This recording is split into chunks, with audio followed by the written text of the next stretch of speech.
UBC News Tonight. First Lady and Minister for Education and Sports, Mrs. Janet Museveni, has urged the people of Ntungamo district to fight and ensure that the PDM program does not leave their families in the status of subsistence farming, where all that they have been producing has been for consumption with no surplus for sale. The First Lady noted that all beneficiaries of the parish revolving fund loans should be invested in an enterprise that will become a source of income, economic status. The lady noted that all beneficiaries of the parish revolving fund loans should invest in an enterprise that will become a source of income to address their families' needs and also transform their economic status. Mwene hati kumukweremerwa esente government baretire kubahereza buri family miliyoni mwabura kugira iki mwazikozesa families zanyu zikakira. You have yourselves to blame. The First Lady, who spent a week in Ntungamo district monitoring implementation of the parish development program, was addressing PDM stakeholders from Ruhama East and Ntungamo municipality constituencies who gathered at Chamate Playground in Ntungamo municipality. She advised the beneficiaries not to squander the 1 million that they have been loaned from the PRF, but wisely choose the enterprise to invest in and then work towards transforming their households. Koraze kukozesa sentezi omanyota hahinazita nintekwa kuyaho esente kuzirarijemu nzigariremu kusityo bunde ihe musente ezikwija kumbasa kukora ichangu. Mrs. Museveni told the gathering that during the time she spent in Tanzania as a refugee, she had no source of income, but she started making jam, which she sold in supermarkets in order to sustain her family while her husband was away in the struggle. Omuntu takubasa kwebwa obunaku obwo okugira abana bari omuka utakumanya icyo gukora kurisa abana aba ngo bajweke babeho neiwobeho mzee narwana nyondi yaho ntaine murumo nkatumara myanya zintontwekero okukugera omunju omu yantwekero obusente butaine kubukwingana okubana wakari empungi nko obusente obwo nkabugura shukari nabugura emicungwa omunju yange natandika kukora jam omunju yange omu kiyungu kyange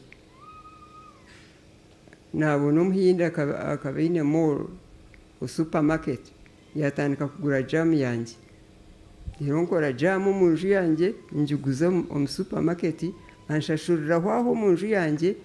She requested the banks that remained with Uganda shilling 10,000 as minimum balance on some accounts to assure the PDM beneficiaries that these are personal accounts in the names of the specific beneficiaries, which they can now use to start saving. She also requested the district leadership to keep on following up and monitoring PDM, especially the cases with challenges. The local government minister, Rafre Majezi, said extortion is not allowed. He requested the beneficiaries to report people asking for any kickback from them to the authorities.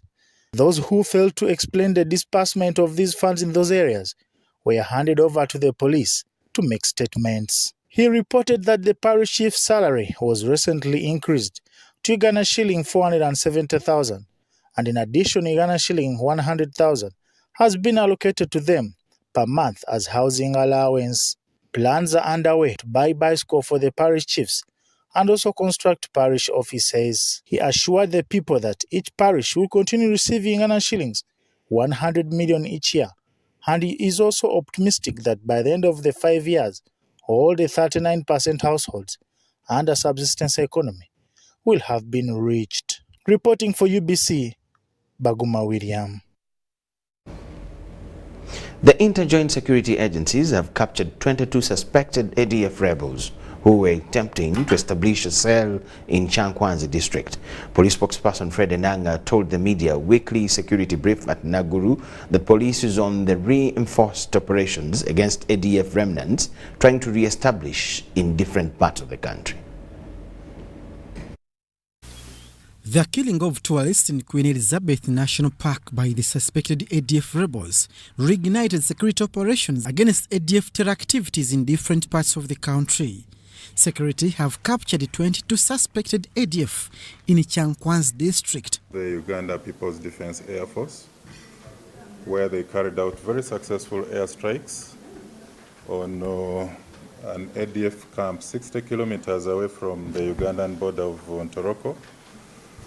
And again, this followed very accurate reconnaissance and intelligence as we continue to degrade the ADF's ability to operate in the DRC and in Uganda. Back home, our joint anti-terrorism task team also carried out an operation in Chankwanzi, where 22 suspected ADF were picked. Police confirms re-establishment of new ADF cells and different recruitment centers to destabilize peace. They were trying to create a domestic terror cell in Chankwanzi. This is the second such operation in Chankwanzi. I remember last week we gave an update where we arrested about 3 suspected ADF also in Chankwanzi. So our joint counter-terrorism task force continues to monitor all spaces in villages, urban centers and towns where the ADF elements and remnants are trying to hide within the community. On the repatriation of the murdered tourists in Queen Elizabeth, police are collaborating with their countries of origin. The bodies of the 2 foreign tourists are still in the mortuary at Mulago National Referral Hospital, awaiting the arrival of forensic experts from the UK and South Africa who will review the circumstances of the violent attack and murder, evaluation of the evidence that has been gathered so far, and even the forensic analysis of the collected samples. To date, UPDF Mountain Brigade and police working with the Uganda Wildlife Authority for the suspected ADF murderers who allegedly killed 2 foreign tourists and a Ugandan tour guide in Kasese district. Highway patrolling has been enhanced and deployment at different tourist sites. Abdul Nasser Lowama and Komagum Rogers for UBC.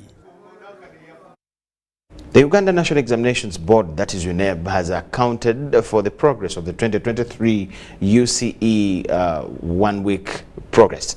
The UNEB spokesperson Jennifer Kalule has reported for the death of 2 students who succumbed to sickle cells.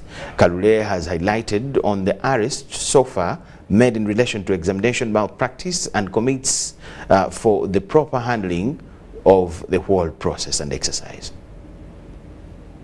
Today, the 23rd of October, marks the beginning of the second week in the conduct of the UC examinations for the senior 4 candidates.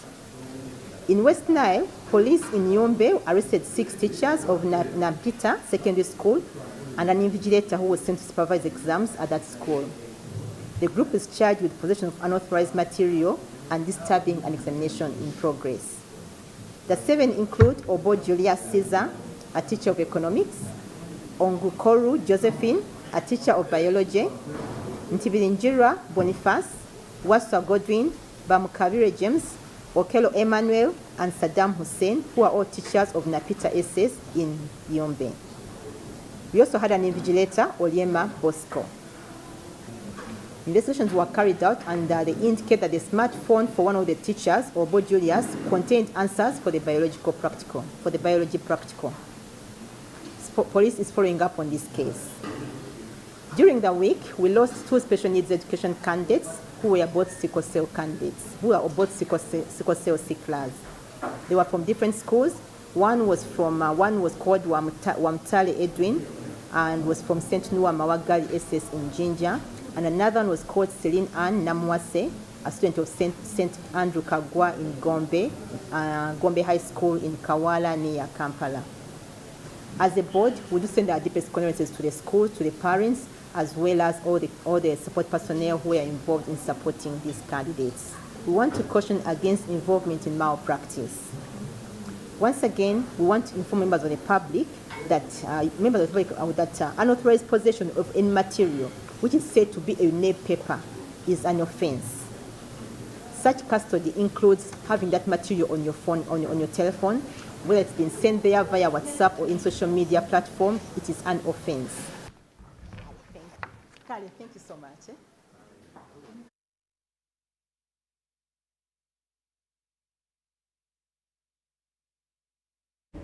The Forum for Democratic Change has urged members of parliament to stop politicizing human rights while discussing, because numbers of people are living at stake. A number of people are living at stake.